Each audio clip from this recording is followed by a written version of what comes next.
So in this one, we're going to be talking about workplace. I've worked at a lot of places, surprisingly, many places in my life. So I'd love to just kind of talk over one of the things that I've learned and seen and picked up over the time, starting with the category of appearance and attire.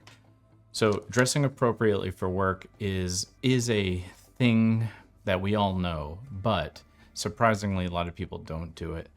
And it's funny because there's a lot of overlap. You'll see somebody who's not really dressed professionally or respectful to the position, and this usually has something to do with who they are in their, private life, their normal life. And you could see this in blue hair or face piercings and visual tattoos and things like that. This is very characteristic of the person. However, it doesn't really fit a lot of the positions of employment for a lot of people. And, it's important to consider that this way that you are might not fit the position very well, at least to further your professional career, right? So, lawyer with a bunch of face piercings and blue hair may not get as much work, and it would be for obvious reasons. It doesn't really signal trust or a certain value. So something like that is important. Now, with most jobs, pants are better than shorts, at least for men. I don't know exactly what happens here. I think a lot of it has to do with the silhouette of the streamlined look, where even if you're wearing classier shorts, it's still very casual. It's very weekend-like. Doesn't mean that you can't get away with it here and there, and it sucks because in the summer that's terrible. But pants, jeans, these they tend to be more professional globally. So year round, I remember I used to wear pants all the time. I only recently started wearing shorts when I just found myself at 10 pounds over the number I like being all the time. And, it's just like you sweat more when you're overweight. But side rant over, pants are more professional as far as I'm concerned, and I think it shows if you start looking at uniforms and stuff like that. Buttons are classier than zippers. The more you think about it, the more you'll start to see this. Imagine a pea coat is classier than a leather jacket with 20 zippers on it, right? You could put 20 buttons on a overcoat and it would just look like a regal military dress uniform, or it would feel like one at least. Buttons are somehow more traditional. I guess, they're older and so on. So it's in our brains that buttons are classier than zippers. And then plain designs over patterns. Again, it's not about you. When you're at work, the overall message here as far as all work stuff is it's not about you. So choosing plain designs over patterns is like, no, I'll just chill in the background. Preferring colors over drab attire, which is nice because this has to do with, I know my restrictions and I know how to dress in the boundaries that make sense for a boring environment, for lack of a better term. Colors are good, even if they're pastels or blues, and just these little tweaks can make things a lot better and pretty classy because then you know how to style within a restriction. And obviously clean hair, but when I refer to clean hair, I mean like clean style. It's not aggressive. It's not this edgy, modelish, playful as much. It's much more serious. And I think that still holds true for a lot of times. I think you can get away with a little bit more fun hair if you're blonde or something. But yeah, I would stick to a little more serious, rigid. Limiting visible skin, of course. Like this polo, I wouldn't wear down there at work. I would at least button it up one more. And this has a more professional feel because I'm more buttoned up in all of the sense of the word. And that's kind of what happens. Like, this is somebody who has it together. This is somebody who's closed up, professional, serious, calculated, and it shows. So, a few more things. Time management, always being punctual. I struggle with this all the time. Being late just shows a lack of respect for your position there, and therefore they think that your position doesn't need the respect either. And that's why a lot of people don't like it. It doesn't show that you take them serious enough, and that you're willing to go out of your way to change things in your own life for them. A lot of times people rush with things that they do at work, and rushing, you make mistakes and they're needless. There's no need to do those. So I would say, just generally speaking, slow down. No need to rush and run around frantically. It's not really a good look. Even if you're super stressed, try to keep it together. It's composure, right? So within that, you want to respect coworkers' space and boundaries. And this is actually understanding that you want to keep them comfortable all the time. You don't bug them. You don't get in their place and do anything to their desk, stuff like that. It's just common courtesy, but surprisingly, when people think it's at work, quite often they think, well, it's not their actual desk, it's the company desk that they sit at. And it's just not really that cool. It harbors a little bit of mistrust. And then if little things like cleaning up after yourself. So in the kitchen, you make something, wipe down the counter. I've seen it so many times. Somebody just makes a sandwich in the kitchen or whatever, and they just leave the crumbs and the mess everywhere. And it's crazy. And then somebody has to clean it up, It's like, what are you doing here?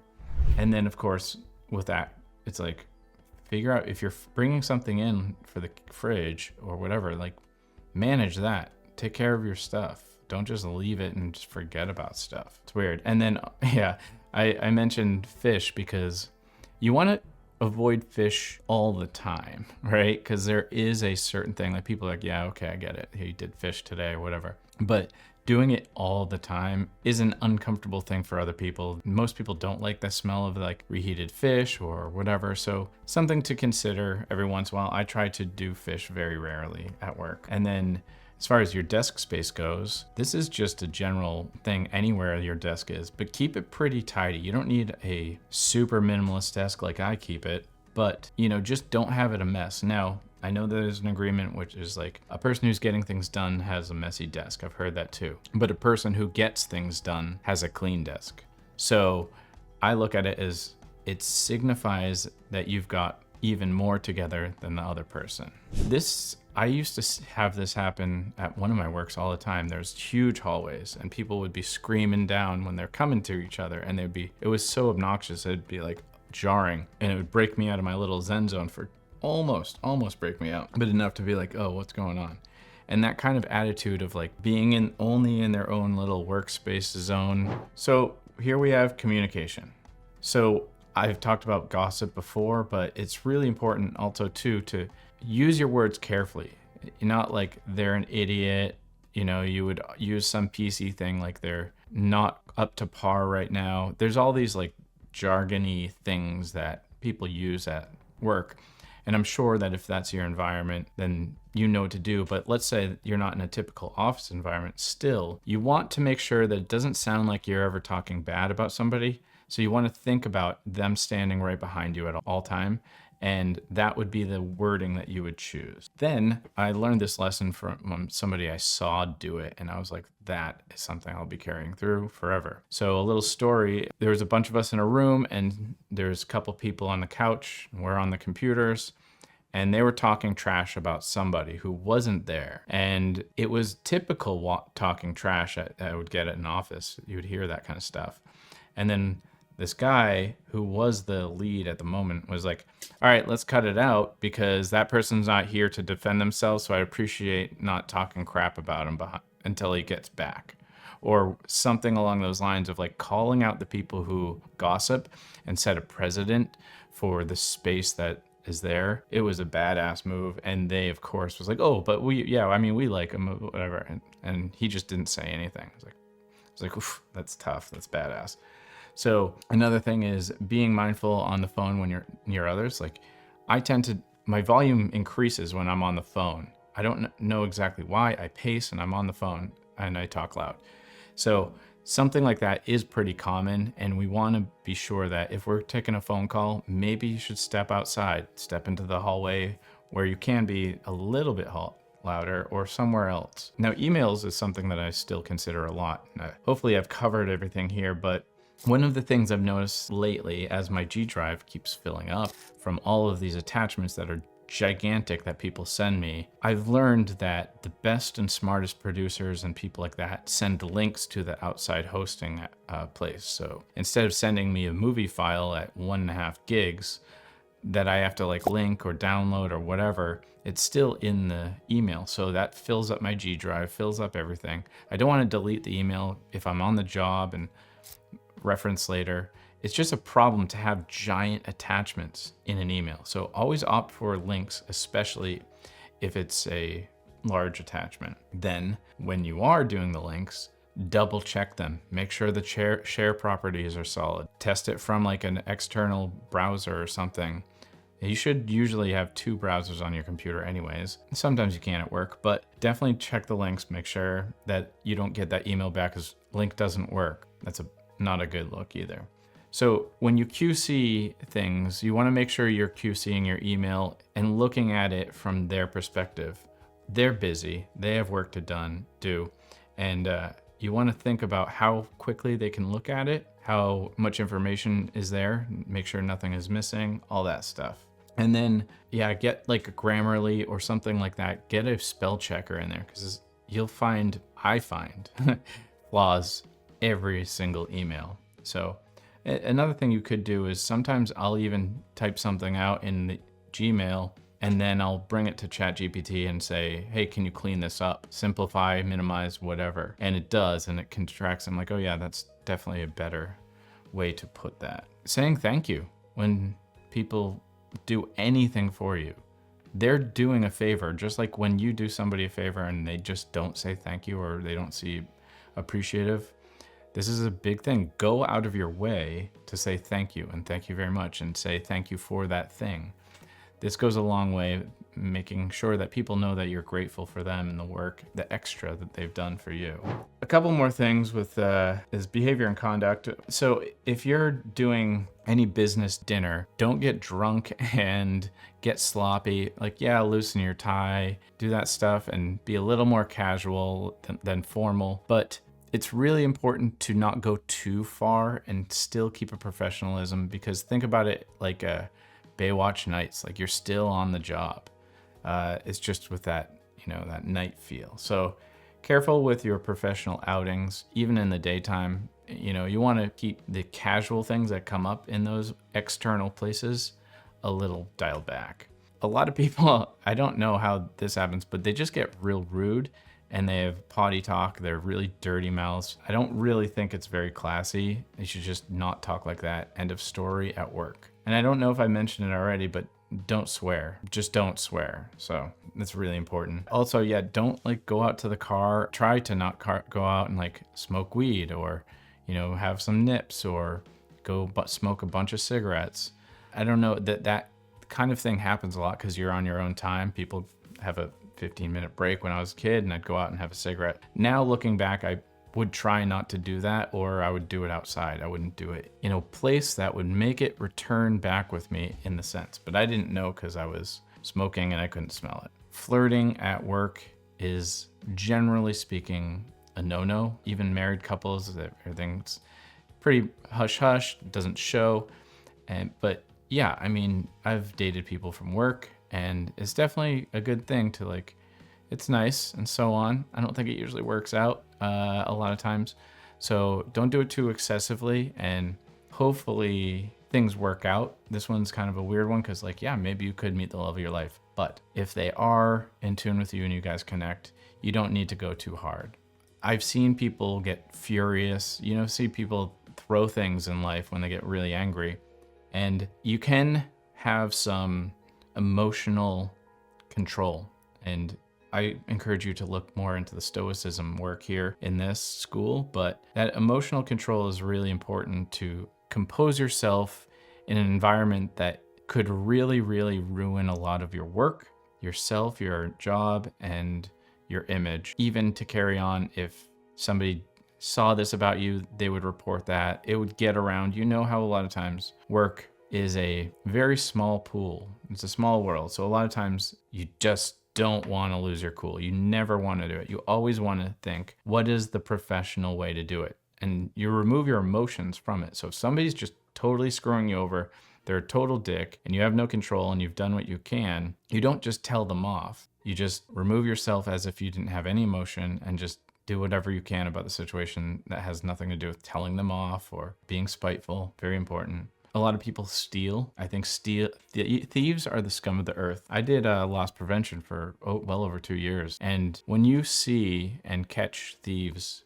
day after day after day, and you see criminals, thieves are just their scum. Even when you're stealing pens, a little elastic, this or that, it's not yours. It's for the job. Otherwise, it wouldn't be there. So yeah, there's a few things like, yeah, maybe you could have a pen because you work at the bank and that's reasonable. But for the most part, it's not yours. And don't take credit for somebody else's work. I don't really have much else to say about that. It's pretty obvious, but it's always a good reminder to make sure that you're not, even feeling it. Like if somebody else did a good job and you were on the team, make sure that you're aware that of the work that you've done to contribute, that it's not just about you, that you're on a team. And if you're not getting complimented in a certain way, can you reflect back and go, hey, I wonder if I could have stepped it up so I could have gotten recognition. But how could I turn this something into something that is noteworthy? Said no swearing. Recognize that one isn't always right or knowledgeable at everything. So what I mean by this is you don't have to always know. You can just say, I don't know. And the best way I can think about doing that is saying, I can find out about that. I'm not sure, but I can look into that right now. Things like that are phrases and ways that you can respond with not knowing because you're a person that gets it done. Nobody cares if you know or not. In fact, they will trust you and respect you more if you say, I don't know, or you let them know you don't know, and that you will find out. That is much better than just making up lies or pretending you know or just grasping at straws. Being prepared in general is really important. So having pens, having paper. If you went to meetings, I'm just thinking about in my last life, and like these things you can do. I have templates and graphics. I have things that I do to be prepared for whatever might come up as the best I can. And if something's coming up, I try to make sure time's there. I go to the bathroom.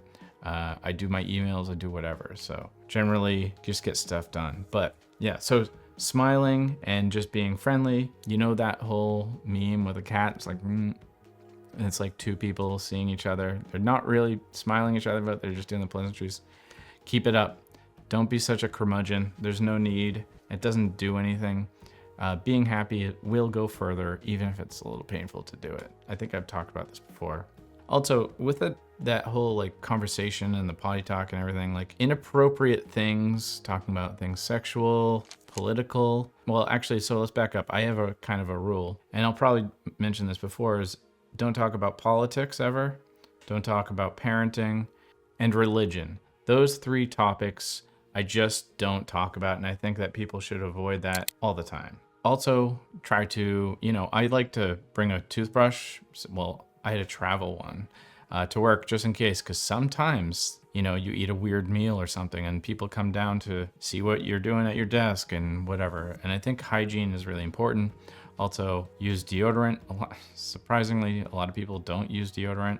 I never understood that. It's always made me gag and sick to smell another person. So yeah, real weird. Yeah, I covered that. So that's really it as far as the whole workspace that I could think of at the moment. If I think of more, I will add them in this section.